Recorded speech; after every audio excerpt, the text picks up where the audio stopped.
వడ్లపూడి బేతేల్లో జరిగిస్తూ సహోదరుడు శాంసన్ గారిని, సహోదరి బిడ్డలు, అలాగే సంఘస్థులను దేవుడు ఎంతగానో ఆశీర్వదించాడు.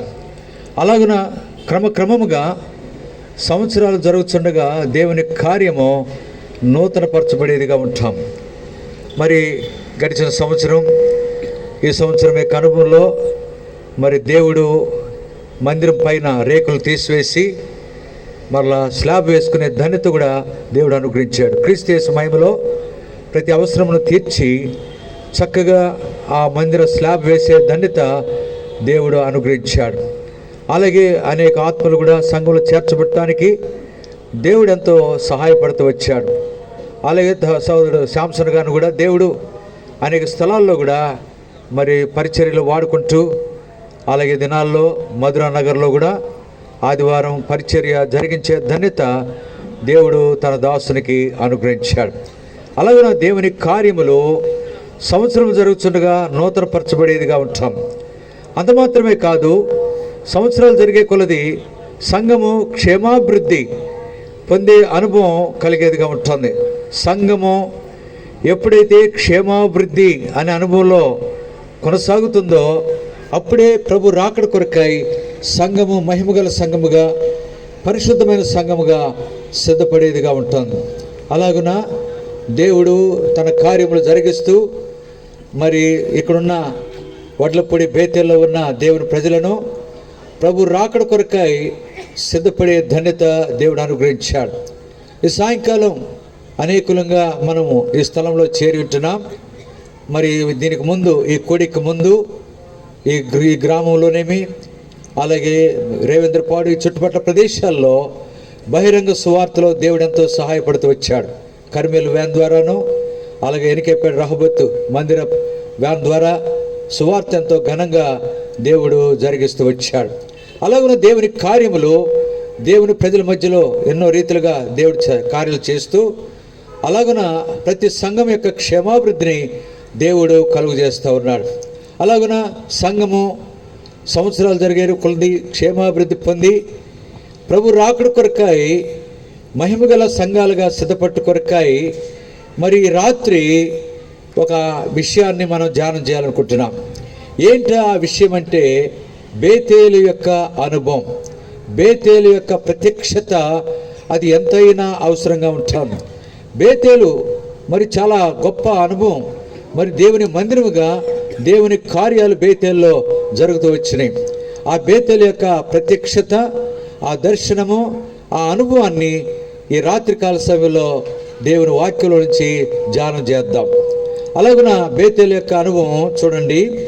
ఆదికాండం 28వ అధ్యాయం, ఆదికాండం 28వ అధ్యాయం 12-13 వచనాలు చదివితే బేతేలు యొక్క దర్శనము, బేతేలు యొక్క ప్రత్యక్షత యాకోబు పొందిన వాడుకుంటున్నాడు అనే విషయం మనకు అర్థమవుతోంది. ఆదికాండం 28వ అధ్యాయం 12-13 వచనాలు, పాత నిబంధనలో పేజీ నంబర్ 23. అప్పుడు అతడు ఒక కల కనెను, అందులో ఒక నిచ్చెన భూమి మీద నిలపబడి ఉండెను, దాని కొన ఆకాశమునంటెను, దాని మీద దేవుని దూతలు ఎక్కుచు దిగుచునుండిరి. మరియు యెహోవా దానికి పైగా నిలిచి, నేను నీ తండ్రి అయిన అబ్రహాము దేవుడను, ఇస్సాకు దేవుడైన యెహోవాను, నువ్వు పండుకొని ఉన్న ఈ భూమిని నీకును నీ సంతానమునకును ఇచ్చేదను. ఇక్కడ యాకోబు బేతేలు యొక్క దర్శనం, బేతేలు యొక్క ప్రత్యక్షత తన జీవితంలో పొందిన వాడుకుంటున్నాడు. అక్కడ మొదటి వచనంలో ఏం రాయబడిందంటే, ఈ 28వ అధ్యాయం మొదటి వచనంలో యాకోబు బేర్షెబా నుండి మరి బయలుదేరి హారాను వైపు వెళ్ళొచ్చు ప్రొద్దుగురుకింది. ప్రొద్దుగురికిన తర్వాత చీకటి పడింది.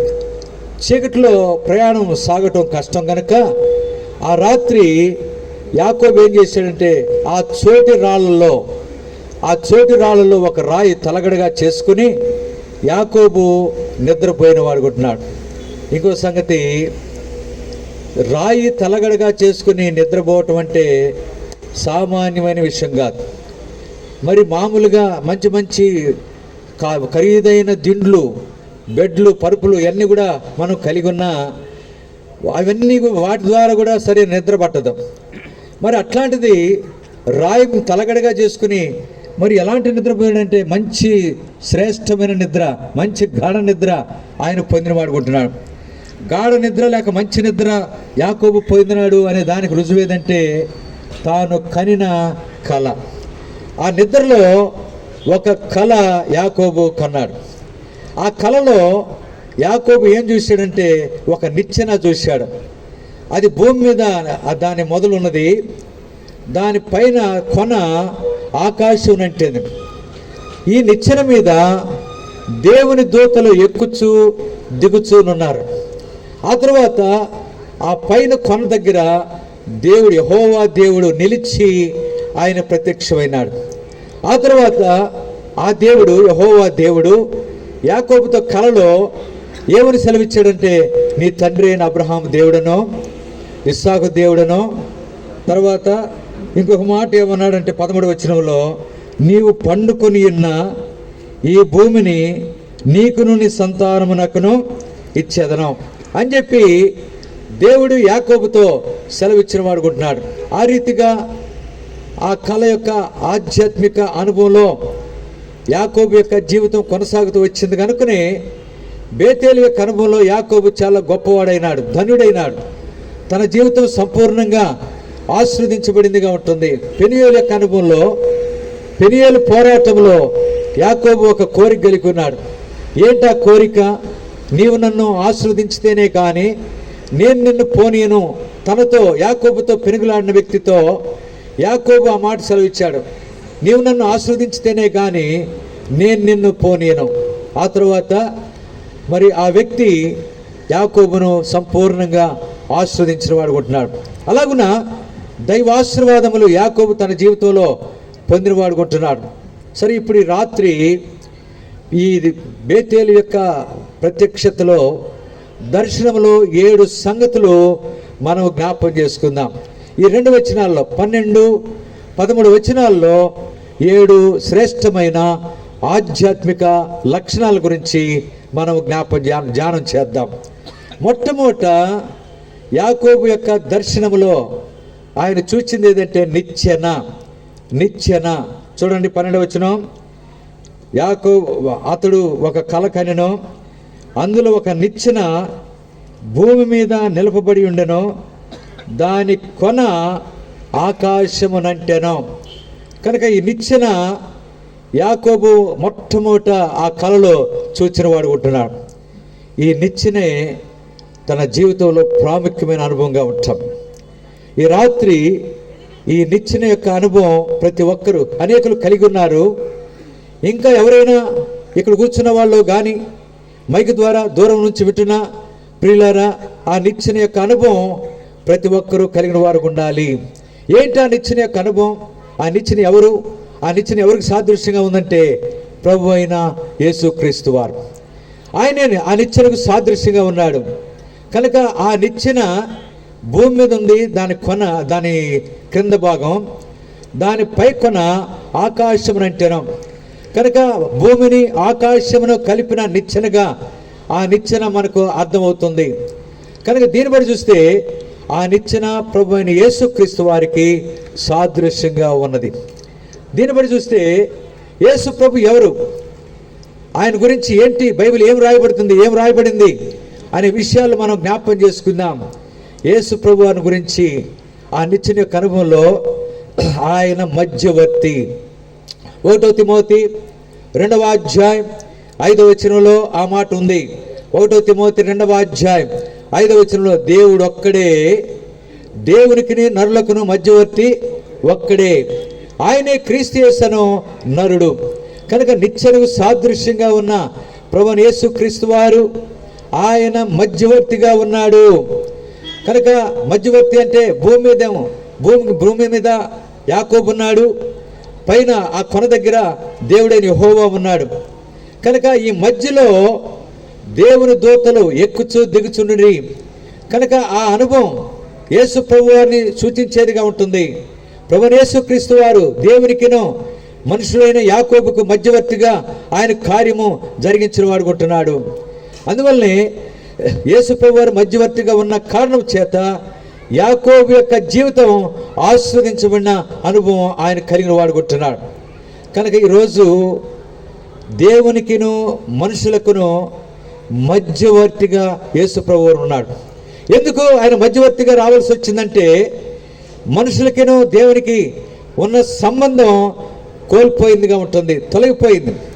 మొట్టమొదట దేవుడు ఆది మానవుడైన ఆదామును తన భార్య అయిన హవ్వను సృష్టించినప్పుడు వారికి దేవునితో సంబంధం ఉండేది. ఆ తర్వాత వారు పాపం చేసిన సందర్భాన్ని బట్టి దేవునితో ఉన్న సంబంధాన్ని వారు కోల్పోయిన వారు ఉంటున్నారు. ప్రతి చల్లపూట దేవుడు వారిని దర్శిస్తూ వారితో చక్కగా సహవాసమే కరువులో కొనసాగుతూ వచ్చినాడు. ఎప్పుడైతే హవ్వ పాపం చేసి తాను దేవుడు చెప్పిన ఆ తినవద్దన్న పండు తిని తన భర్తకు ఆదాము కూడా ఇచ్చిందో, ఇద్దరు దేవుడికి విరోధముగా పాపం చేశారు. దేవుడు చెప్పాడు ఏమని, ఆదాము హవ్వలతో ఏదైనా తోటలో ఉన్న చెట్ల ఫలాలన్నీ మీరు తినండి, నిర్భయముగా నిరభ్యంతరంగా తినవచ్చు. అయితే ఏదైనా తోటల మధ్యలో ఒక చెట్టు ఉన్నది, అది మంచి చెట్ల తెలివినిచ్చే చెట్టు వృక్షము.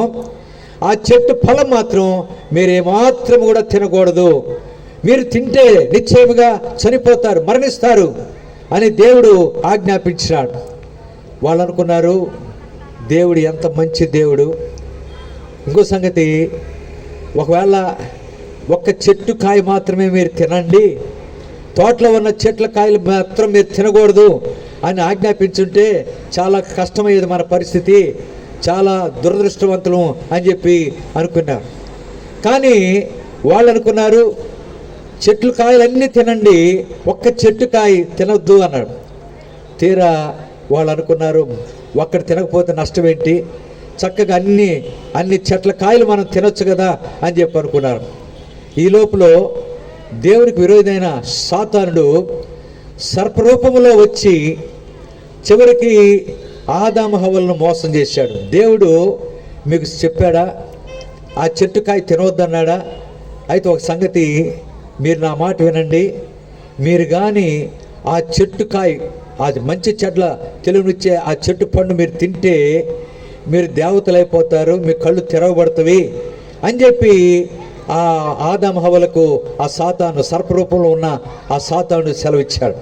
ఇంకొక మాట ఏమన్నాడంటే, మీరు కానీ ఈ తోటలో ఉన్న చెట్ల కాయలన్నీ తిన్నా ఉపయోగం లేదు, మీరు ఈ ఒక్క చెట్టు కాయ తింటే తోటలో ఉన్న చెట్ల కాయలు తిన్నా దానికంటే కూడా మీ జీవితం ఎంతో ధన్యకరం అవుతుంది, మీకు చాలా రుచి వస్తుంది అని చెప్పి సాతానుడు ఆదాము హవ్వలను మోసం చేస్తే ఆ మోసంలో వాళ్ళు పడిపోయారు. అందుకనే బైబిల్ ఒక మాట ఉంది, 1 యోహాను 3:4 ఏముందంటే, 1 యోహాను 3:4 ఆజ్ఞాతిక్రమమే పాపం. కనుక దేవుడు ఆజ్ఞాపించాడు, మీరు ఆ పండు తింటే నిశ్చయముగా చనిపోతారు. అయితే సాతాను యొక్క మాట వారు విని చివరికి ఆ మాటకు లోబడి దేవుని మాటను ఉల్లంఘించిన వారు ఉన్నారు, అవిధేయత చూపిన వారు ఉంటున్నారు. అలాగే మనుషుల యొక్క స్వభావం ఏంటంటే కఠినమైన మాటలకి ఏమాత్రం ఇష్టపడరు.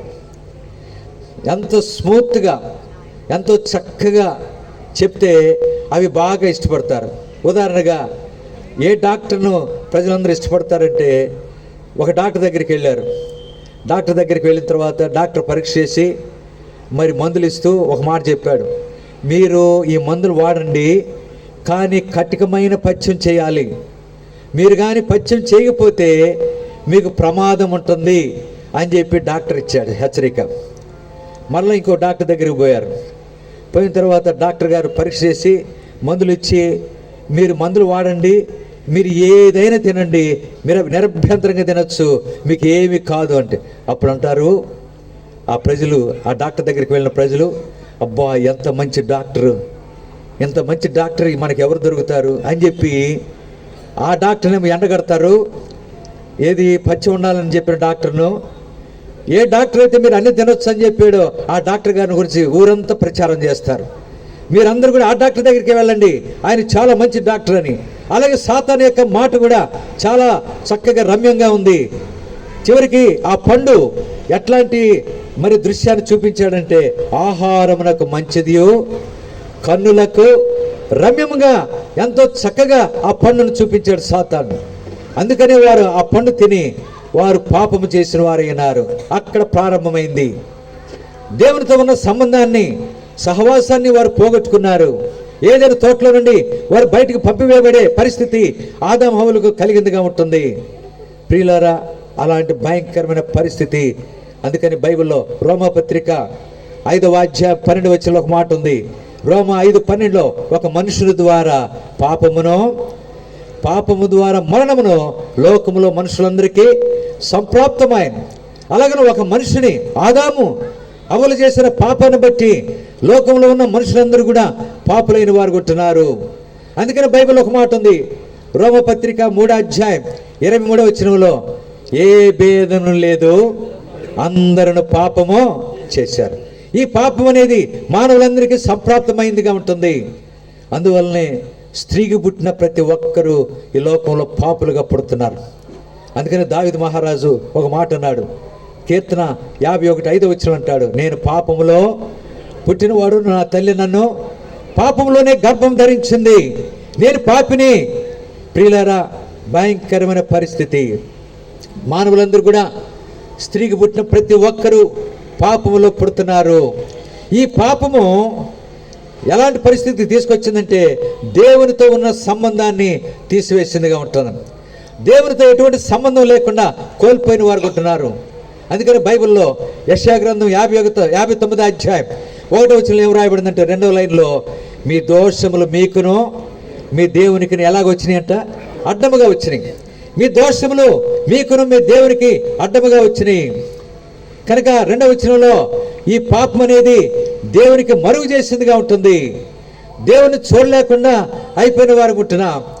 ప్రియులారా, దేవుడు ఆదాము హవ్వలను సృష్టించి ఎంతో చక్కటి మరి అనుభవం ఏదైనా తోటలో వారికి అనుగ్రహిస్తే, వారు చేసిన పాపాలను బట్టి, అవిధేయతనే పాపమును బట్టి వారు దేవునితో ఉన్న సంబంధాన్ని కోల్పోయారు.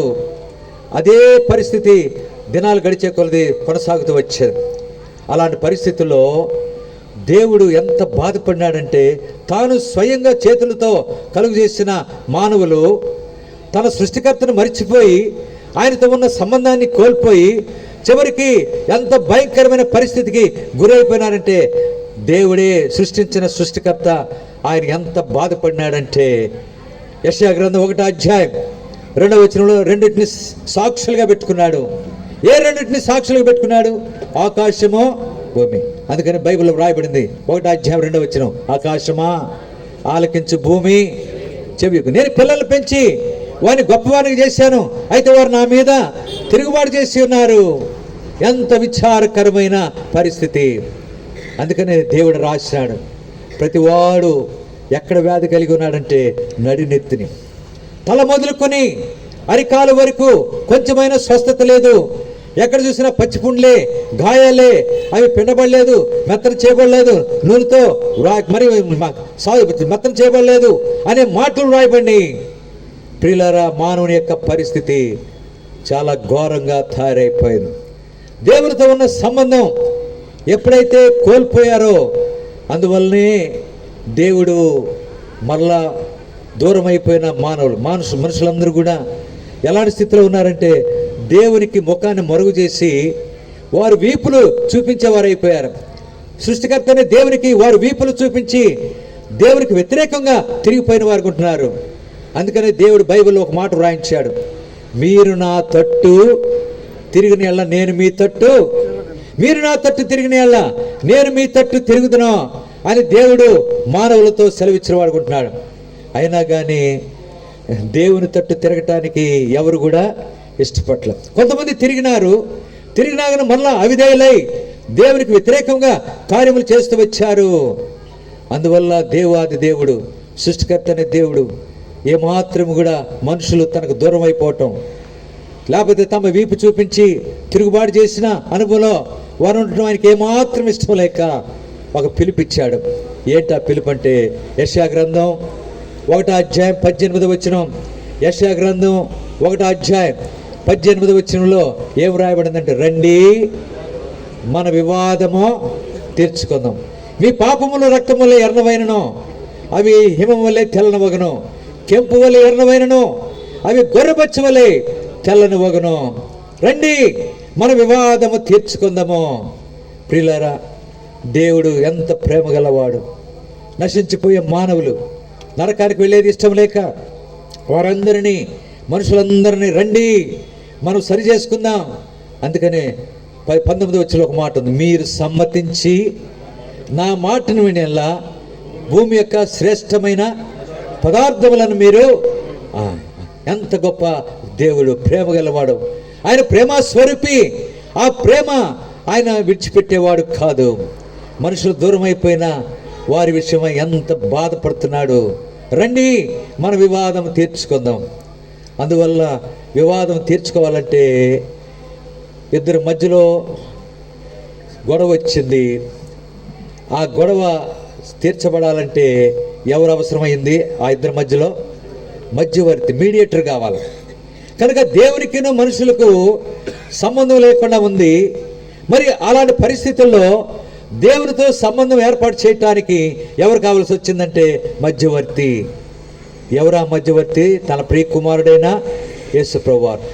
ఆయనే మధ్యవర్తి. దేవుడు ఒక్కడే, దేవుడికి నరులకు మధ్యవర్తి ఒక్కడే, ఆయనే క్రీస్తు యేసును నరుడు.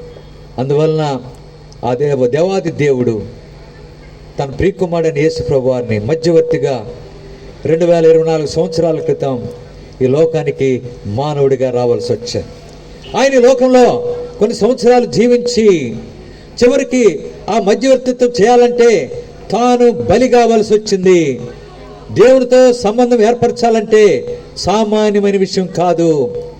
చివరికి తన ప్రాణాన్ని కోల్పోవలసి వచ్చిన పరిస్థితి ఏర్పడిందిగా ఉంటుంది. ఆ రీతిగా యేసుప్రభు వారు 2024 సంవత్సరాల క్రితం మానవులను దేవునితో సమాధానపరచుట కొరకై ఆయన సిలువలో మరణించాల్సి వచ్చింది. సిలువ మరణం చాలా ప్రమాదకరమైన పరిస్థితి.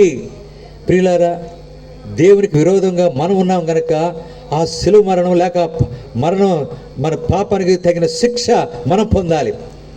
అయితే ఆయన మనకు బదులుగా ఆ సిలువ మరణాన్ని ఆయన పొందాడు. ఆయన శిక్షించబడ్డాడు, దూషించబడ్డాడు, కొరడాలతో కొట్టబడినాడు, అనేక రీతిలుగా అవమానకరమైన పరిస్థితి ఆయన పొందిన వాడుకుంటున్నాడు. అందుకనే బైబిల్ ఒక మాట ఉంది. దేవుడు యోహాను 3:16లో దేవుడు లోకమును ఎంతో, లోకముననగా లోకములో ఉన్న ప్రజలను ప్రేమించి వారు నశించి నరకానికి వెళ్ళదు ఇష్టం లేక. ప్రియులారా, మానవులు దేవునికి దూరం అయిపోయిన పరిస్థితిలో చివరికి ఎక్కడికి వెళుతున్నారంటే సాతాను ఉన్న స్థలానికి. సాతానుకు వారి దూతలకు సిద్ధపరచబడిన అగ్ని గంధకములతో మండే గుండం, అగ్ని ఆరుదు పురుగు సావని ఏడుపురు పండ్లు కొరికే స్థలానికి మానవులు వెళ్ళేవారు కొట్టున్నారు. ఆ స్థలానికి వెళ్ళేది ఇష్టం లేక తన ప్రియకుమారుడైన యేసు ప్రభువారిని ఈ లోకానికి మానవుడిగా పంపించాడు. అందువల్ల దేవుడు లోకముని ఎంతో కాగా ఆయన తన అద్వితీయ కుమారునిగా పుట్టిన వాని యందు విశ్వాసముంచు ప్రతివాడును నశింపక నిత్య జీవం పొందినట్లు యేసు ప్రభువును అనుగ్రహించాను. అందువల్ల ప్రభు తండ్రి వలన ఈ లోకానికి పంపబడి ఈ లోకంలో ఆయన జీవించాడు. ఆయన జీవించిన దినాల్లో అనేకులకు మేలు కలుగు చేశాడు. ఆయన ఈ లోకానికి ఏ రీతికి వచ్చాడంటే పాపుల రక్షకుడు. పాపులను రక్షించుటకు, రెండవది నశించిన వారిని వెదకి రక్షించుటకు యేసు ప్రభు లోకానికి మానవుడిగా రావాల్సి వచ్చింది. వచ్చి లోకంలో ఆయన ఎంతో చక్కటి పవిత్రమైన నిర్దోషమైన నిష్కలంకమైన జీవితాన్ని ఆయన జీవించాడు. అనేకులకు మేలు చేశాడు. అనేకులు ఆయన ద్వారా పాపములు క్షమించబడిన వారు ఉన్నారు. ఎవరైనా యేసు ప్రభు దగ్గరికి స్వస్థత కొరకు వస్తే ఆయన మొదట ఏమని సెలవిచ్చేవాడంటే, కుమారుడా నీ పాపములు క్షమించబడి. ఆ తర్వాత కుమారి నీ పాపములు క్షమించబడి. ఆ తర్వాత ఇంకొక మాట ఏమనేవాడంటే, నీ విశ్వాసము నిన్ను నేను స్వస్థపరుస్తున్నాను అని చెప్పలేదు. నీ విశ్వాసం నిన్ను స్వస్థపరచును అని చెప్పి ఆ రీతిగా ఆయన పలికిన వాడుకుంటున్నాం. అలాగున ప్రభు ఇంకో సంగతి ఆయన దేవుని కుమారుడు గనుక ఈ లోకంలో జీవించిన దినాల్లో ఆయన పవిత్రుడిగా జీవించాడు. ఆయన జన్మ పవిత్రమైనది, ఆయన జీవితం అంతా కూడా పవిత్రమైనది, పరిశుద్ధమైనది, ఏ పాపము చేయలేదు. ఒకరోజు యేసు ప్రభువారు ఈ రీతిగా అన్నాడు. ఏమన్నాడంటే, నాలో పాపం ఉన్నదని మీలో ఎవడు రుజువు చేయగలరు? ఎవరు స్థాపించగలడు? ఎవరు కూడా యేసు ప్రభులో పాపాన్ని కనుగొనలేకపోయారు. అనేకులు యేసు ప్రభు తప్పువాడు, ఆయన పాపి, ఆయన దుర్మార్గుడు అని చెప్పి రుజువు చేయాలని ఎన్నో ప్రయత్నాలు చేశారు. ఎంతోమంది ఎన్నో ప్రయత్నాలు చేశారు. ఒక సందర్భంలో ఒక పాపంలో పట్టబడిన స్త్రీని అనేకులు, పెద్దలు, పిల్లలు అందరూ తీసుకొచ్చారు. వారందరి చేతుల్లో రాళ్ళు ఉన్నాయి. యేసు ప్రభు దగ్గరికి తీసుకొచ్చారు. తీసుకొచ్చి, ఓ యేసు, ధర్మశాస్త్రంలో ఏం రాయబడిందంటే, ఎవరైనా పాపం చేస్తే పట్టబడితే వారిని ఊరు వెలుపలికి తీసుకెళ్ళి రాళ్లతో చంపేయాలి.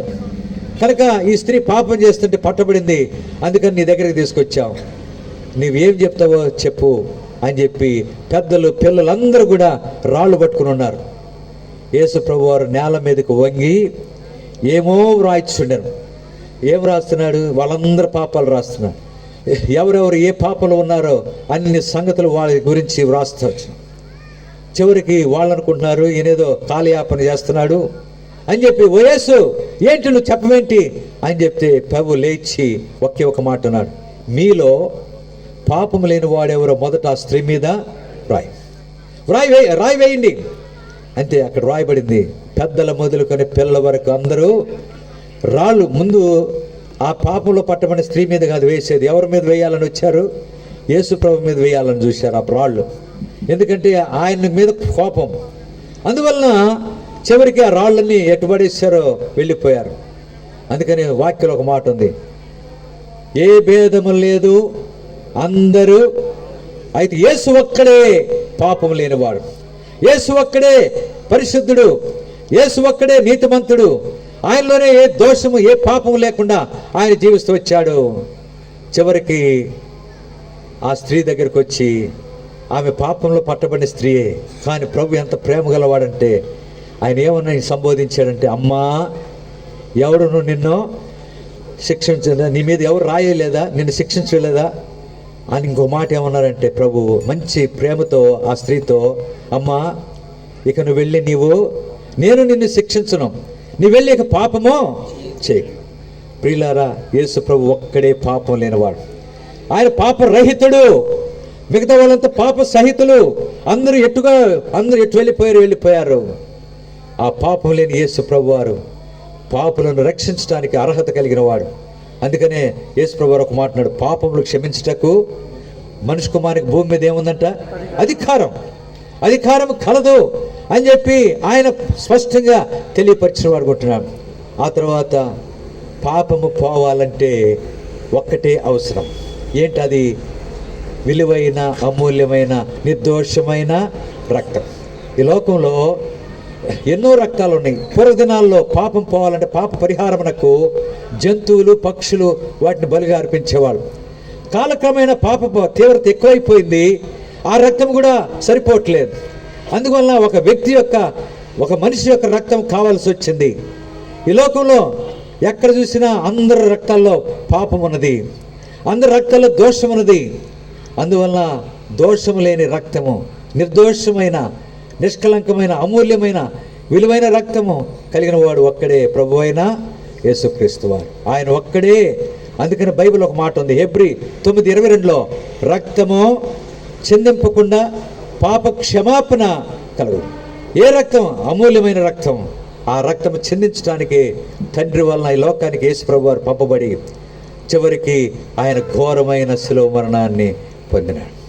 ఆ శిలువలో అంతకుముందు యేసు ప్రభు వారిని గొల్గొతా కొండపైకి తీసుకెళ్ళక ముందు ఆ కలవరి మార్గంలో ఆయన్ను వీడ్చుకుంటూ తీసుకువెళ్ళారు. అంతేకాదు, యేసు ప్రభు వారి యొక్క శిలువ ఆయన మీద మోపి ఆ శిలువను కలవరి మార్గంలో మోపుకుంటూ తీసుకెళ్లారు. చివరికి మోయలేకపోతే పడిపోతే కొరడాలతో కొట్టారు. ఆ కొరడాల దెబ్బలకు రక్తమంతా ఆ ప్రదేశం అంతా చెందిందిగా ఉంటుంది. యేసు ప్రభు వారు ఆ కలవరి మార్గంలో తన శిలువను మోసుకుంటా వెళ్ళాడు. ఆ కలువరి మార్గములో యేసు సిలువను మోసెను, ఆ కలువరి మార్గములో యేసు సిలువను మోసెను. రక్షణ నువ్వను ఓ సోదరా, నెమ్మది నువ్వను ఓ సోదరి. రక్షణ నువ్వను ఓ సోదరా, నెమ్మది నువ్వను ఓ సోదరి. ఆ కలువరి మార్గములో యేసు సిలువను మోసెను, ఆ కలువరి మార్గములో. ప్రభువు యేసుక్రీస్తు వారు ఆ కలువరి మార్గములో మరి తన సిలువను మోసుకుంటా చివరికి అనేకులు ఆయన మీద కాండ్రించి ఉమ్మేశారు, అనేక రీతిలుగా కొరడాలతో కొట్టారు, అనేక రీతిలుగా అవమానకరమైన పరిస్థితి ఆయన ఎదుర్కొంటూ వచ్చాడు. అయినా కానీ ప్రభువును విడిచిపెట్టకుండా గొల్గోతా కొండపైకి తీసుకువెళ్ళి సిలువ మీద ఆయన పండుకోబెట్టి ఆయన చేతుల్లో మేకులు కొట్టారు. ఒక్కొక్క మేకు దిగుతుంటే ప్రభు ఎంతగా కేక వేసినాడో ఒక్కసారి అర్థం చేసుకోండి. ఆ కాళ్ళలో మేకు కొట్టారు, తల్లో ముళ్ళ కిరీటం బలంగా అదివారు. ప్రియులారా, ఆ ముళ్ళ కిరీటం తల మీద దించినప్పుడు ప్రభు యొక్క బాధ వర్ణనాతీతం, భయంకరమైన బాధ ఎదుర్కొన్నాడు. మనం క్రింద కూర్చొని చూడకుండా కిటికీ ఉంది పైన, పొరపాటున లేవగానే తలకు పొడుచుకుంటే ప్రాణం పోయినంత పరిస్థితి ఏర్పడుతుంది. అలాంటిది ముళ్ళ కిరీటం అదివినప్పుడు ప్రభు ఎంత బాధ అనిపించాడు. ప్రియులారా, చివరికి ఆ సిలువను ఆకాశానికి భూమికి మధ్యలో వేలాడదీటు కొరకై ఆ గుంటలో పడవేసినప్పుడు శరీరం అంతా చీల్చబడి ఆ చీల్చబడిన గాయాల నుంచి ఆయన రక్తము కారుతా వచ్చింది. తల మొదలుకొని అరికాల వరకు శరీరం అంతా గాయములే, శరీరం అంతా రక్తమే, రక్తంతో కప్పబడిన పరిస్థితి. అందుకని బైబిల్లో ఆయన గురించి ఏం రాయబడిందంటే పరమగీతం 5:10లో నా ప్రియుడు ధవలవర్ణుడు, అలాంటి ధవలవర్ణుడు ధవలవర్ణుడైన ఆయన రత్నవర్ణుడు అయిపోయినాడు. తెల్లనివాడు పరిశుద్ధుడు రక్తవర్ణుడుగా ఎర్రనివాడైపోయినాడు. రక్తము చేత కప్పబడి గాయాములన్ నా కొరకై పొందేను క్రీస్తు ప్రభు. గాయాములన్ నా కొరకై పొందేను క్రీస్తు ప్రభు. స్వరూపమైన సొగసైన లేదు, దుఃఖ భరితుడేను. స్వరూపమైన సొగసైన లేదు, దుఃఖ భరితుడేను. వ్యాధిగ్రస్తుడుగా వ్యాకులమందన్ వీక్షించి త్రిప్పిరి ముఖముల్. వ్యాధిగ్రస్తుడుగా వ్యాకులమందన్ వీక్షించి త్రిప్పిరి ముఖముల్. గాయాములన్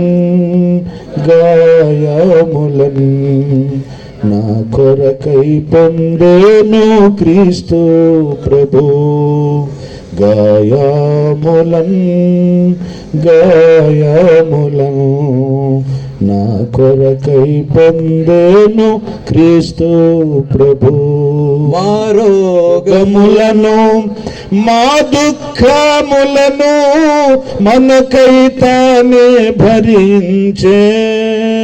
మా రోగములను మా దుఃఖములను మనకై తానే భరించే.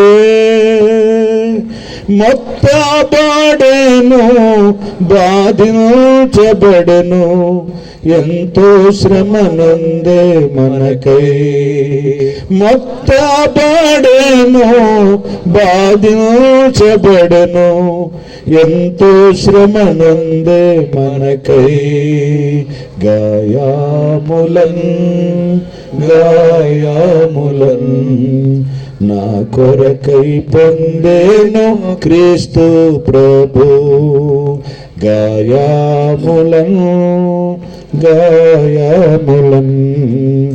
నా కొరకై పొందేను క్రీస్తు ప్రభు. ప్రియ సహోదర సహోదరి, ఆ గొల్గొతా కొండపై యేసు ప్రభువారు సిలువలో వేలాడుతూ ఆయన శరీరం అంతా రక్తంతో కప్పబడి స్వరూపమైన సొగసైన కోల్పోయి వ్యాధిగ్రస్తుడుగాను వ్యసనాక్రాంతుడుగాను మనుషుల చేత విసర్జించబడినవాడుగా ఆయన మార్చబడిపోయి చివరికి ఆ దేశమంతా చీకటి కమ్మింది. ఆ చీకటిలో యేసు ప్రభువారు కేక వేస్తున్నాడు. ఏమని? నా దేవా నా దేవా నన్నెందుకు చేయి విడిచితివి? తండ్రి కూడా కుమారుని యొక్క చేయి విడిచిపెట్టాల్సిన పరిస్థితి వచ్చింది. ఎందుకు? ఈనాడు ప్రభు యొక్క చేయి వదిలిపెట్టడం ద్వారా మన చేయి పట్టుకోవటానికి ఆ ప్రభు చేయి వదిలిపెట్టాల్సిన పరిస్థితి వచ్చింది. ఆ రీతిగా యేసు ప్రభువారు ఎర్రని పేవలే ఆ శిలువలో వేలాడుతూ తన రక్తం అంతా కారిపోయింది.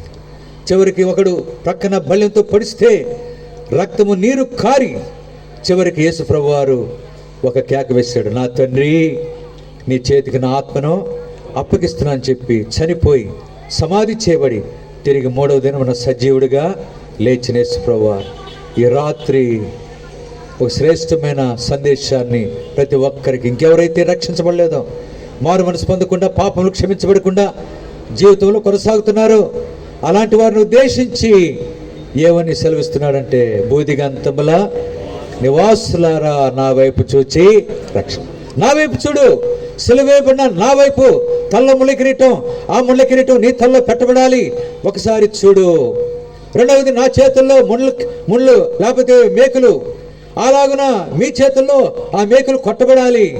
మీరు గాయపరచబడాలి. మీకు బదులుగా నేను నా చేతుల్లో మేకులు దించుకున్నాను. అలాగే కాళ్ళలో మేకు, ఆ మేకు నీకు నీ కాళ్ళలో దించబడాలి. అయితే మీకు బదులుగా నేను నా కాళ్ళలో మేకు దించుకున్నాను. అలాంటి ప్రక్కన బల్యంతో పొడవబడిన పరిస్థితి, దేహమంతా కొరడా దెబ్బలో, ఈ గాయములన్నీ కూడా మీరు పొందవలసిన పరిస్థితి. అయితే మీకు బదులుగా నేను పొందాను. ఒకసారి నా వైపు చూచి ఏం పొందమని సెలవిస్తున్నాడు ప్రభు? రక్షణ. రక్షణ. ఇంకా ప్రియ సహోదరా సహోదరి, ఇంకా ఎవరైనా రక్షణ లేని వారు ఉంటే ఈ రాత్రికాల సమయంలో ప్రభు వైపు చూడు. నువ్వు ఇంకా రక్షించబడకపోతే, మారు మనసు పొందకపోతే తీర్మానం చేసుకో. ప్రభు నిన్ను ప్రేమతో పిలుస్తున్నాడు. ప్రయాసపడి భారం మోసుకున్న సమస్త జనులారా నా యొద్దకు రండి, నేను మీకు విశ్రాంతి లేక మీ పాపములు క్షమిస్తానని ప్రభు పిలుస్తుండగా తీర్మానం చేసుకుని ప్రభు దగ్గరకు వచ్చి, యేసయ్యా నేను పాపిని ప్రభువా, నన్ను క్షమించు, నీ రక్తం ద్వారా నన్ను కడుగు, నా హృదయంలోనికి రా, నన్ను నీ బిడ్డగా చేసుకో అని చెప్పి నువ్వు కానీ అడిగితే, ప్రియులారా, ప్రభు నీ దగ్గర నుంచి ఏం అడగట్లేదు. నీ డబ్బులు లేకపోతే నీ గొప్పతనం లేకపోతే నీ దగ్గర ఉన్నది ఏది కూడా, నీ ఆస్తి ఏది అడగట్లేదు. ఒక్కటే చెడిపోయిన హృదయాన్ని. నా కుమారుడా, నా కుమారి, నీ హృదయమో నాకేమని అడుగుతుండగా ఆ హృదయాన్ని ప్రభుకిస్తే నీ హృదయంలో ఉన్న ప్రతి చెడుగు ఆయన తీసివేస్తాడు. ఆయన సెలవులో కార్చిన రక్తం ద్వారా నేను కడిగి శుద్ధీకరిస్తాడు. బైబిల్ ఒక మాట ఉంది, ఇర్మియా 17:9, హృదయమో అన్నిటికంటే మోసకరమైనది, ఘోరమైన. అలాంటి అనుభవంలో బైబిల్ ఇంకొక మాట ఉంది, మత్తయి సువార్త 5వ అధ్యాయం 8వ వచనం, హృదయ శుద్ధి గలవారు ధన్యులు, వారు దేవుణ్ణి చూస్తారు. నీ హృదయ శుద్ధి కావాలి. హృదయ శుద్ధి కావాలంటే యేసు ప్రభువారు సిలువలో కార్చిన రక్తము ద్వారా నీ పాపములు కడగబడితేనే తప్ప. అందుకని బైబిల్లో శ్రేష్టమైన మాట, యేసు రక్తము ప్రతి పాపము నుండి మనల్ని పవిత్రులుగా చేయను. ఈ రాత్రి ఇంకా ఎవరైనా పాపములు క్షమించబడకుండా ఉంటే ఆ సిలువ వైపు చూచి, అయ్యా నన్ను జ్ఞాపకం చేసుకో, నన్ను కరుణించు. ఒక వ్యక్తి నెమ్మది లేదు, శాంతి లేదు, అనేక ప్రదేశాలు తిరుగుతూ వచ్చాడు నెమ్మది కోసం. చివరికి ఒక చర్చి దగ్గరకు వచ్చిన తర్వాత యేసు ప్రభు వారి యొక్క శిలువ బొమ్మ అక్కడ వ్రాయబడింది. ఆ శిలువ బొమ్మ క్రింద, శిలువ వేయబడిన యేసు ప్రభు వారి బొమ్మ క్రింద కొన్ని మాటలు వ్రాయబడినాయి. ఏంటి? నేను నీ కొరకు నా ప్రాణం పెట్టాను, నా కొరకు నీవేమీ చేశాను, కనుక నేను నీ కొరకు చనిపోయాను, నా ప్రాణం అర్పించాను, నీవు నా కొరకు ఏం చేశావు, నువ్వు నా కొరకు ఏమిచ్చావు, అనే మాట చదవగానే వెంటనే అక్కడే కూలిపోయి, అయ్యా నా హృదయాన్ని నీకు ఇస్తున్నాను, నా జీవితాన్ని నీకు ఇస్తున్నాను అని చెప్పి తన జీవితాన్ని సమర్పించుకున్నాడు. ప్రియులారా, ఆ దృశ్యం, సెలవు దృశ్యం అనేకుల జీవితాలను మార్చేదిగా ఉంటుండగా ఈ రాత్రి ఆ దృశ్యాన్ని చూచి ప్రభు దగ్గర క్షమాపణ కోరుకో, ప్రభుని పశ్చాత్తాప, ప్రభు నన్ను క్షమించు నాయన, నీ రక్తం ద్వారా నన్ను కడుగు అని చెప్పి నువ్వు ఆయన కానీ వేడుకుంటే ప్రభు నిన్ను క్షమిస్తాడు. పాపిని నేను తప్పితి భూమిలో రక్షించెడి వారెవరు? ఓ ప్రభు యేసు, నిరీక్షణతో నీ దరికి చేరితిని. ఓ ప్రభు యేసు, నిరీక్షణతో నీ దరికి చేరితిని. ప్రభువా పాపిని రక్షించుటకు ఈ భువి కరుదల్చితివి. ప్రభువా పాపిని రక్షించుటకు ఈ భువి కరుదల్చితివి. దౌర్భాగ్యుడను వేడితి శరణం, వేరేమి చేయలేను. దౌర్భాగ్యుడను వేడితి శరణం, వేరేమి చేయలేను. పాపిని నేను తప్పితి భూమిలో రక్షించెడి వారెవరు? ఓ ప్రభు యేసు, నిరీక్షణతో నీ దరికి చేరితిని. సహోదర సహోదరి, అయ్యా ప్రభువా నేను పాపిని, నన్ను జ్ఞాపం చేసుకో, నన్ను రక్షించు ప్రభువా అని చెప్పి ప్రభువుని కానీ వేడుకుంటే ఆయన నిన్ను త్రోసివేసే దేవుడు కాదు, క్షమించే దేవుడు, క్షమించడానికి సిద్ధమైన మనసు కలిగిన దేవుడుగా ఉంటున్నాడు. ఆ ప్రభు నిన్ను క్షమిస్తాడు. అది ఎప్పుడు? ఈ సమయంలోనే. బైబిల్ రాయబడింది, ఇదే మిక్కిలి అనుకూల సమయం, ఇదే రక్షణ దినము. ఎంత గొప్ప రక్షణను మనము నిర్లక్ష్యం చేసిన ఎలాగో తప్పించుకుంటాం. రేపు మనది కాదు. మన గురించి ఏమి రాయబడిందంటే బైబిల్లో, మనము నిన్నటి వారమే, రేపు మనది కాదు. అందుకని నేడైనను రేపైనను ఒకనొక పట్టణానికి వెళ్ళి వ్యాపారం చేసి లాభం సంపాదించుకుందామని చెప్పుకుని వాళ్ళారా, రేపేమి సంభవించను మీకు, మీ జీవమే పాటిది, ఇంతలో కనపడి అంతలో మాయమైపోయే ఆవిరి వంటి వారని సెలవు ఇవ్వబడుతుండగా ఈ రాత్రి తీర్మానం చేసుకో. ప్రియులారా, ప్రభు నిన్ను ప్రేమించాడు, ప్రభు నిన్ను దర్శిస్తున్నాడు, ప్రభు నిన్ను సంధిస్తున్నాడు, తన స్వరాన్ని వినిపింపజేస్తున్నాడు, నా కుమారుడా, నా కుమారుని సంబోధిస్తున్నాడు. ఈ రాత్రి నువ్వు తీర్మానం చేసుకుంటే ప్రభు నిన్ను క్షమిస్తాడు, తన రక్తం ద్వారా కడిగి నిన్ను శుద్ధీకరిస్తాడు. అదే ఆ బేతేలు దర్శనమే కనుమలో నిచ్చెన అనుభవం. ఆ నిచ్చెన ప్రభు అయిన యేసుక్రీస్తు వారు. అందుకనే ఆ నిచ్చెన కనుమలో ప్రభు ఒక మాట సెలవిస్తున్నాడు. ఏంటి ఆ మాట?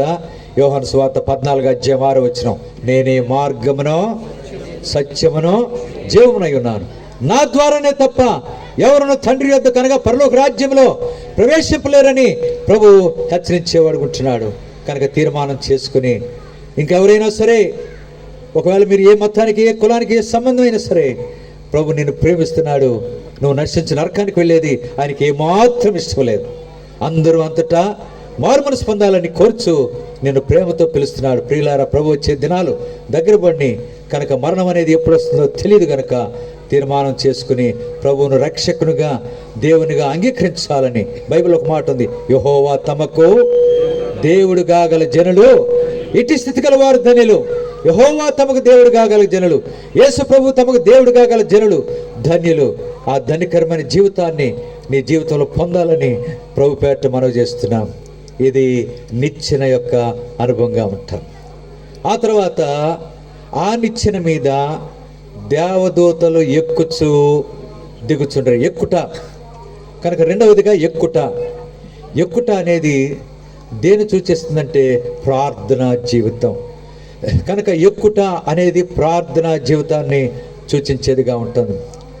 దేవుని ప్రజలమైన మనం, అలాగే చేరి వచ్చిన ప్రతి ఒక్కరూ ప్రార్థనా జీవితాన్ని కలిగిన వారు ఉండాలి. అందుకని బైబిల్లో కీర్తన 61:2 ఏముందంటే, 61వ కీర్తన 2వ లైన్లో, నేను దేవా నేను ఎక్కలేనంత ఎత్తైన కొండపైకి నన్ను ఎక్కించు. అనగా ప్రార్థన, ఎక్కుట అనేది ప్రార్థన జీవితాన్ని సూచించేదిగా ఉంటుంది. ప్రియులారా, ప్రార్థన చేయి. నువ్వు రక్షించబడిన తర్వాత ప్రార్థన చేయి. దేవా, నన్ను జ్ఞాపకం చేసుకో, నాకు సహాయం చేయి, సాతాను క్రియల నుంచి నన్ను కాపాడు, నన్ను భద్రపరచు, నీ క్షేమం దయచేయి, నీ బిడ్డగా నన్ను జీవించినట్లు కొనసాగినట్లు నాకు సహాయం చేయి, నా జీవితంలో అనేక మేలు దయచేయి, నన్ను ఈ లోక సంబంధమైన కార్యాలకు లొంగిపోకున్నట్లు నాకు సహాయం చేయి, ప్రతి విధమైన కీడు నుంచి కాపాడు, నన్ను తప్పించు అని చెప్పి ఆ రీతిగా మనము ప్రార్థన చేసేవారం ఉండాలి. అంతేకాదు మన జీవితంలో ప్రార్థన ఎంతైనా అవసరం. ఈ రాకడ దినాల్లో బైబిల్ ఒక మాట ఉంది, ప్రభు నామమును బట్టి ప్రార్థన చేయవాడు ఎవడో వాడే రక్షింప. కనుక ప్రభు నామమును బట్టి ప్రార్థన చేయవారందరూ రక్షింపబడుదురు. దేవుడిచ్చిన సమయం కొలది ప్రార్థనా జీవితాన్ని కలిగి ఉండు. నీ అవసరతల కొరకు ప్రభుని అడుగు, నీ యొక్క సందేహాల కొరకు ప్రభుని అడుగు, నీ అప్పుల కొరకు ప్రభుని అడుగు, అలాగే నీ ఆర్థిక ఇబ్బందుల కొరకు ప్రభుని అడుగు, నీ పిల్లల కొరకు ప్రభుని అడుగు. పిల్లలు సమస్య కలుగు చేస్తున్నారు, ఆ సమస్యలు తొలగించమని ప్రార్థన చేయి. అలాగే పిల్లల యొక్క భవిష్యత్తు కొరకు ప్రార్థన చేయి. అనేకమైన అవసరతలు ఉన్నాయి. అందుకని బైబిల్ ఒక మాట ఉంది, దేనిని గూర్చియో చింతపడకుడు కానీ ప్రతి విషయంలోనూ ప్రార్థన విజ్ఞాపనల చేత కృతజ్ఞతాపూర్వకంగా మీ విన్నపములు దేవునికి తెలియజేయదు. అప్పుడు సమస్త జ్ఞానమునికి మించిన దేవుని సమాధానం మీ హృదయములకును మీ తలంపులకును ఏమైంటుంది, కావలి ఉండను. కనుక ప్రార్థన. అందుకని ప్రభు ఒక హెచ్చరిక ఇచ్చాడు శిష్యులతో, మీరు శోధనలో ప్రవేశించుకున్నట్లు మెలకువగా ఉండి ప్రార్థన చేయడి, ఎడతెక్క ప్రార్థన చేయడి, విసుకక నిత్యము ప్రార్థన చేయడి, ప్రార్థన ఎందుకు పట్టుదల కలిగి ఉండడి, ప్రార్థనలో పోరాడడి, ఆత్మలో ప్రార్థన చేయడి అనే విషయాలు ఎన్నో రీతిలుగా మనకు హెచ్చరిక ఇవ్వండి. మనం ఏదైనా ఒక కార్యం చేయాలి, ఒక మందిరం పని, లేకపోతే ఏదైనా మరి మందిరంలో ఏదైనా మీటింగులు పెట్టాలి. ఇప్పుడు ఈ కూడి కొరకు సోదరుడు శాంసన్ గారు సంఘంతో కలిసి ఎంతో కాలంగా ప్రార్థన చేస్తూ వచ్చారు. ఆ ప్రార్థన యొక్క ఫలితంగా దేవుడు ఈ సాయంకాలం ఈ కూడికను అనుగ్రహించాడు. సువార్త చక్కగా జరిగింది. కూడికలో కూడా అనేకులు పాలు పొందటానికి దేవుడు ఎంతో కృప అనుగ్రహించాడు. అందుకని ప్రతి విషయం కొరకాయ ప్రార్థించే అనుభవం, ఎక్కుట అనేది ప్రార్థన జీవితాన్ని సూచిస్తుండగా ప్రార్థించే వారంగా ఉండాలి అనేది రెండవ అనుభవంగా ఉంటాం. మూడవది దిగుట. దిగుట అనేది దేన్ని సూచిస్తుందంటే వాక్యములో దిగుట, వాక్యములో లోతుగా దిగుట. అందుకని ఫాక్స్ గారు ఆయన క్రైస్తవ నిరీక్షణ పత్రికలు, ఆయన పత్రికలు చాలా చదివే ఉన్నాయి చాలా కాలం క్రితం. ఆ పత్రికల్లో చివరిలో ఏం రాసేవాడంటే, మరి రక్షించబడి క్రీస్తులో ఆనందించుతున్న నక్క అనేవాడు. ఏందబ్బా నక్క అంటే నాకు అర్థం కాల ముందు. క్రీస్తులో రక్షించబడి క్రీస్తులో ఆనందించుతున్న నక్క అనగా ఇంగ్లీష్లో ఫాక్స్. కనుక ఆయన పేరు సైలస్ ఫాక్స్ అనేవాడు.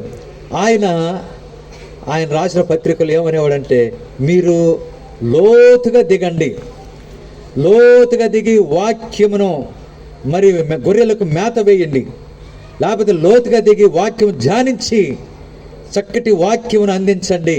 అప్పుడు గొర్రెలు చెదిరిపోకుండా ఎల్లప్పుడూ ఆ వాక్యమే కనుగలో కొనసాగేవిగా ఉంటుంది. గొర్రెల గురించి అనగా దేవుని ప్రజల గురించి ఆయన రాశాడు. వాక్యములో దిగుట, వాక్యమే అనుభవం మన జీవితాల్లో మనం కలిగిన వారం ఉండాలి. వాక్యమును చదివి, వాక్యమును ధ్యానించి, వాక్యమును విని, వాక్య ప్రకారం నడుచుకొని ఆ రీతిగా మన జీవితాలు కొనసాగేవిగా ఉండాలి. వాక్యము. అందుకని బైబిల్లో ఒక మాట ఉంది, నీ వాక్యము నాకు ఆత్మీయ ఆహారం. మనుషుడు రొట్టె వలన మాత్రము కాదు కానీ దేవుని నోటి నుండి వచ్చే ప్రతి మాట వలన జీవించేవాడు ఉంటాడు. దైవజనుడు భక్సింగ్ గారు ఆయన దేవుని వాక్యానికి, ప్రార్థనకు చాలా ప్రాధాన్యత ఆయన ఇచ్చినవారు. ఎన్నోసార్లు ఎక్కడికి వెళ్ళినా సమయం దొరికే కొలది ఎన్నిసార్లు చదివారో భక్సింగ్ గారు బైబిల్. అయినా కానీ ఆయన ఎప్పుడు బైబిల్ చదువుతూనే ఉంటారు. ప్రార్థన చేసుకోవటం, రాత్రులు ప్రార్థన, పగలంతా దేవుని వాక్యం చదువుట. అదే నేర్పించారు ఆయన సహవాసమే కనుమలో ఉన్న వారందరికి కూడా ఆయన నేర్పించిన, అందుకనే ప్రతి సమాజ కూటాల్లో కానీ ప్రత్యేక కూటాల్లో కానీ మీటింగులో ఆయన ఖచ్చితంగా ఏం పాడించేవారంటే బైబిల్ పల్లవి. ఇప్పుడు కూడా పాడుకుందాం. బైబిల్స్ ఉన్న వారందరూ కూడా బైబిల్స్ పైకెత్తి బైబిల్ పల్లవి పాడుకుందాం. పఠింప శ్రేష్ఠ గ్రంథము బైబిల్, పఠింప శ్రేష్ఠ గ్రంథము బైబిల్, అనుదినం పఠించిన ప్రేమ తోడ నడుపును.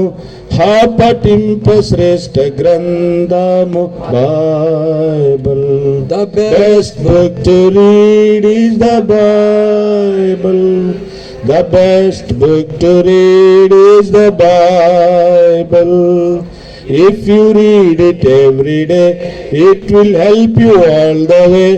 Oh, the best book to read is the Bible. పిల్లరా, చాలా బైబిల్స్ పైకి ఎత్తబడినాయి. అయితే ఇంకా కొంతమంది బైబిల్స్ పైకి లేనివారు బైబిల్స్ పైకి ఎత్తలేని పరిస్థితి. ప్రియులారా, ఇంకొక సంగతి, విచారకరమైన విషయం ఏదంటే మన చేతుల్లో బైబిల్ అనేకులు కలిగి ఉండట్లేదు. ఈ దినాల్లో చాలామంది బైబిల్స్ లేకుండా వచ్చేవారు ఉంటున్నారు. మరి ముఖ్యంగా స్టూడెంట్స్ ఏముంటే చాలనుకుంటున్నారు? సెల్ ఫోన్ ఉంటే చాలనుకుంటున్నారు. సెల్ ఫోన్లో ఇంగ్లీష్ బైబిల్ ఉంది, హిందీ బైబిల్ ఉంది, తమిళ బైబిల్ ఉంది, తెలుగు బైబిల్ ఉంది, అన్ని భాషల్లో కూడా సెల్ ఫోన్లో బైబిల్ ఉంది. అంతేకాదు ఇంకొకటి ఏమున్నాయి, పాటలు కూడా ఉన్నాయి. కనుక ఈ మధ్యలో చాలామంది బుక్స్ తీసుకురావట్లా. పాట నెంబర్ చెప్పగానే చక్కగా ఫోన్లో పాట చూసుకుంటున్నారు, పాడేస్తారు, మంచిదే. కానీ దేనికి విలువ లేకుండా పోతుంది? బైబిల్కును పాటల పుస్తకానికి బైబిల్. అందుకనే బైబిల్ దైవజనుడు భక్త్ సింగ్ గారు ఎల్లప్పుడూ మీ చేతుల్లో ఏం కలిగి ఉండాలని చెప్పేవాళ్ళు. యూత్ క్యాంపులు మాకు మరీ ముఖ్యంగా అవనస్తులకు చాలా హెచ్చరిక ఇచ్చేవాళ్ళు. ప్రతి ఒక్కరు బైబిల్ పట్టుకుని మీరు బజార్ వెళ్ళినా ఎక్కడికి వెళ్ళినా మీ బైబిల్ మీ చేతిలో ఉండాలి. అందుకని బైబిల్ ఒక వాక్యం ఉంది, మీరు లోకమందు ఎట్లా కనపడుతున్నారంట? జీవవాక్యము చేత పట్టుకుని లోకమందు. ఎక్కడుంది ఆ వాక్యం? పిలిపిలికి రాసిన పత్రిక 4వ అధ్యాయమా? వారి నాయన 2వ అధ్యాయం ఎన్నో వచనం? 16, 15, 16 వచనాలు కలిసి ఉంటాయి. కనుక ఆ వాక్యం, జీవవాక్యం చేత పట్టుకుని లోకమందు జ్యోతుల వలె కనబడే ధన్యత కలిగేదిగా ఉంటుంది. కనుక దిగుట అనేది దేవుని వాక్యాన్ని సూచించేదిగా ఉంటుంది. ఆ తర్వాత మొదటిదేమో నిచ్చెన, రెండవది నిచ్చెన మీద ఎక్కుట, రెండవది ఆ నిచ్చెన మీద దూతలు దిగుట. ఆ తర్వాత 4వదిగా ఆ నిచ్చెన పై కొన మీద ఎవరు నిలబడి ఉన్నారు? దేవుడు, యెహోవా దేవుడు. దేవుడు కూర్చొనే మాట లేదు. ఆయన గురించి ఏం రాయబడిందంటే నిలిచిన అనుభవం, నిలిచిన అనుభవం ఆయన కలిగిన వాడు ఉన్నాడు.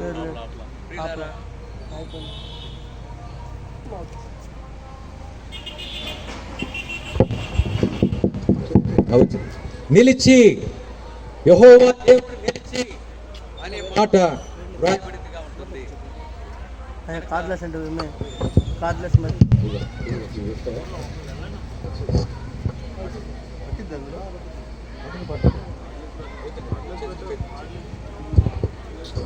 కనుక నిలిచి, దేవుడు నిలిచి. కనుక ఇంకో సంగతి, యాకోబేమో భూమి మీద ఉన్నాడు, దేవుడేమో నిలిచి. ఒక వ్యక్తిని ఎంత చక్కగా మరి దేవుడు ఘనపరిచిన వాడు ఉంటున్నాడు. అందుకని బైబిల్ ఒక మాట ఉంది, నన్ను ఘనపరచు వారిని. అంటే దీన్ని బట్టి చూస్తే ఆ నిలిచిన అనుభవంలో దేవుని యొక్క ప్రేమ, దేవుడు ప్రేమ స్వరూపి, ఆయన ప్రేమ ఎంతో గొప్పది. కనుక ప్రియులారా,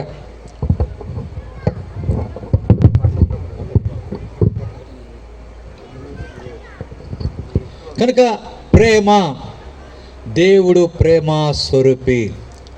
ఆ దేవుని యొక్క ప్రేమ ఎంత గొప్పది. ప్రియులారా, యాకోబును ప్రేమించిన దేవుడు ఏ స్థితిలో ప్రేమించాడు? యాకోబు మరి ముఖ్యంగా తండ్రిని మోసం చేశాడు, ఆ తర్వాత తన అన్నను మోసం చేశాడు. చివరికి ఆ మోసం ద్వారా ప్రమాదకరమైన పరిస్థితి ఏర్పడి పారిపోతున్నాడు, పద్దనరాముకు హారాను వైపు పారిపోతున్నాడు. అయినా కానీ దేవుడు యాకోబును ప్రేమించాడు. ప్రియులారా, యాకోబును ఎంతగా ప్రేమించాడు, దేవుని యొక్క ప్రేమ. అందుకని బైబిల్ ఒక మాట ఉంది, దేవుడు మన ఎడల తన ప్రేమను ఎట్లనగా మనం ఇంకా పాపులమై ఉండగానే, మనం ఇంకా బలహీనమై ఉండగానే, మనం ఇంకా శత్రువులై ఉండగానే ఆయన మనల్ని ప్రేమించాడు. ప్రేమించిన ఫలితంగా మనం కూడా దేవుని ప్రేమించాలి. అందుకని 1 యోహాను 4:19 ఏముంది? 1 యోహాను 4:19 ఆయనే మనలను మొదట ప్రేమించాను, ఆయనే మనలను మొదట ప్రేమించాను గనుక ఆయన మనం ప్రేమింపబద్ధులమై ఉంటున్నాం. ఈ రాత్రి దేవుని యొక్క ప్రేమకు ప్రతిగా మనం దేవుణ్ణి ప్రేమిస్తున్నామా? దేవుణ్ణి ప్రేమిస్తే దేవుని ఆజ్ఞలను మాట ఆ గైకొనే అనుభవం మనం కలిగిన వారు ఉంటున్నాం. దేవుని మాటకు మనం విధేయత చూపేవారు ఉంటాం. ప్రియులారా, దేవుని మాట విని ఆయన మాట ప్రకారం నడుచుకునే అనుభవం ఆయన ప్రేమించే వారికి కలిగేదిగా ఉంటుంది. కనుక ఇది 4వ అనుభవంగా ఉంటాం అని చెప్తూ ఆయన దేవుడు నిలిచి యాకోబుతో ఇంకొక మాట చెప్పాడు. ఏమని చెప్పాడంటే, నీ తండ్రి అయిన అబ్రహాము దేవుడును అనే దాంట్లో మనకి ఏమని అర్థమవుతుందంటే విశ్వాసము. అబ్రహాం ఎవరంటే విశ్వాసులకు తండ్రి. కనుక 5వదిగా విశ్వాసము అనే అనుభవం మనం కలిగిన వారం ఉండాలి. విశ్వాసం, ప్రభునందు విశ్వాసం ఉంచాము. ప్రియులారా, ఆ విశ్వాసం అనగా దేవుని యందు ఉండవలసిన పరిపూర్ణమైన నమ్మకం. అనేక పర్యాయములు అపనమ్మకం ఏర్పడుతుంది, అనేక పర్యాయములు నమ్మిక దేవుని మీద లేకుండా పోయేదిగా ఉంటుంది.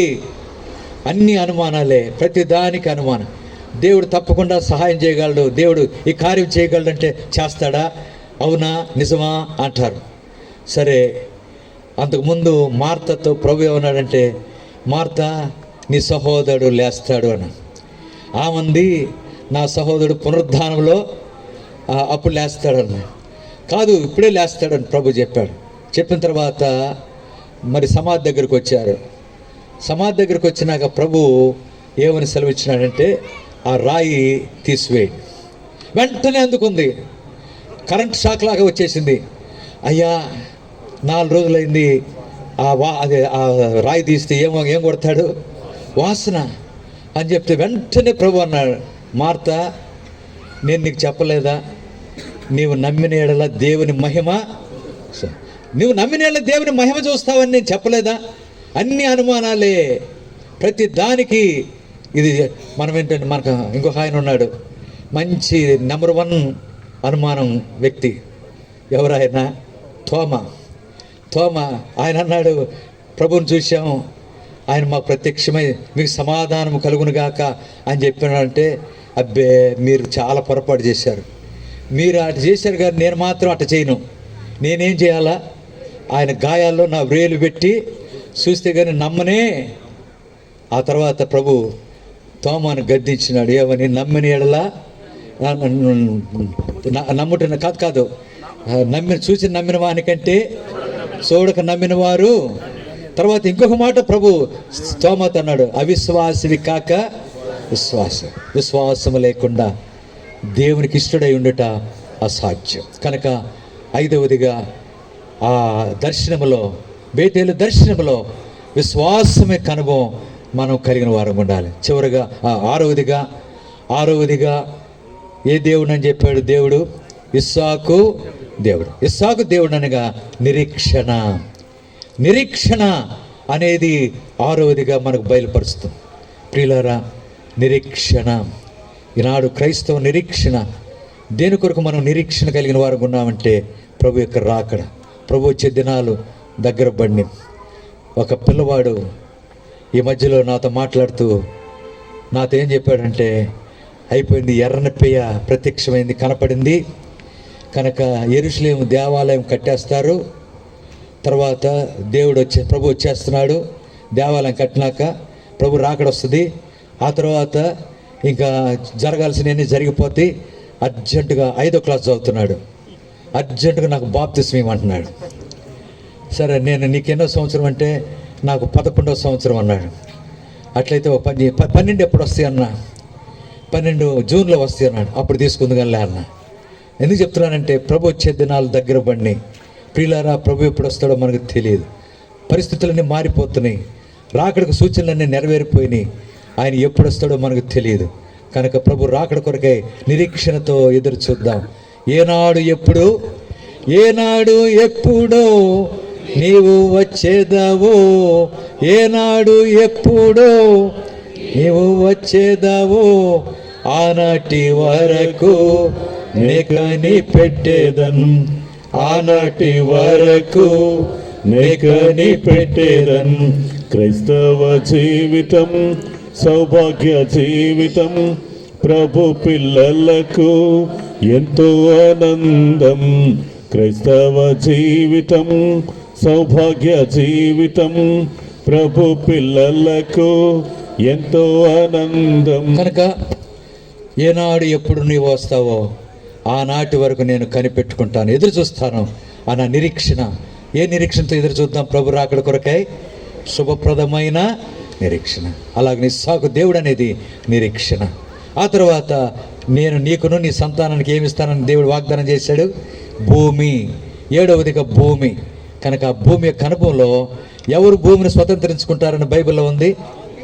సాత్వికులు, వారు భూలోకమును స్వతంత్రం. దీనులు, కీర్తన 37:11 కూడా దీనులు భూమిని స్వతంత్రించుకుంటారు. కనుక దీనులముగా సాత్వికులముగా తగ్గించుకొని ఎల్లప్పుడూ ప్రభు రాకడ కొరకై మనం సిద్ధపడాలనేది ప్రభు ఇచ్చిన వర్తమానంగా ఉంటుంది. ఆ రీతిగా యెహోవా సంవత్సరములు జరుగుతుండగా నీ కార్యము నూతనపరచము, వర్ధిల్ల చేయము. అలాగ నూతనపరచబడి సంఘం క్షేమాభివృద్ధి పొందుట కొరకై మన జీవితాల్లో ఉండవలసిన ఆధ్యాత్మిక లక్షణాలు, బేతేలు దర్శనం యొక్క అనుభవాన్ని మనం చూసాం. మొదట నిచ్చెన, రెండవది నిచ్చెన మీద ఎక్కుట, మూడవది నిచ్చెన మీద ఎక్కుటనగా ప్రార్థన, మూడవది దిగుటనగా వాక్యము, నాలుగవదిగా యెహోవా దేవుడు ఆ నిచ్చెనకు పైగా నిలిచిన అనుభవం ప్రేమ. మనం కూడా దేవుని ప్రేమించే అనుభవంలో మనం జీవించవలసిన వారు ఉంటున్నాం. ఆ తర్వాత అబ్రహాము దేవుడును అనగా విశ్వాసం యొక్క అనుభవంలో కొనసాగుదాం. ఆ తర్వాత ఇస్సాకు దేవుడును నిరీక్షణ యొక్క అనుభవంలో కొనసాగుదాం. ఆ తర్వాత భూమిని స్వతంత్రించుకుంటాం, అనగా భూమిని స్వతంత్రించుకునేది దీనులు. తర్వాత సాత్వికులు, దీనులుగా సాత్వికులుగా మన జీవితంలో కొనసాగుతూ ఆ రీతిగా ప్రభు రాకడ కొరకై మనం సిద్ధపడాలనేదే ప్రభు ఇచ్చిన వర్తమానంగా ఉంటుంది. ఆ అనుభవం కొనసాగినట్లు ప్రభువే మనకు సహాయమో చేయనుగాక. దయచేసి మరి 19వ తారీఖున నూతక్కిలో ఉదయకాలం 11 గంటలకు స్పెషల్ మీటింగ్ ఉంది. అందరినీ ఆహ్వానిస్తున్నారు.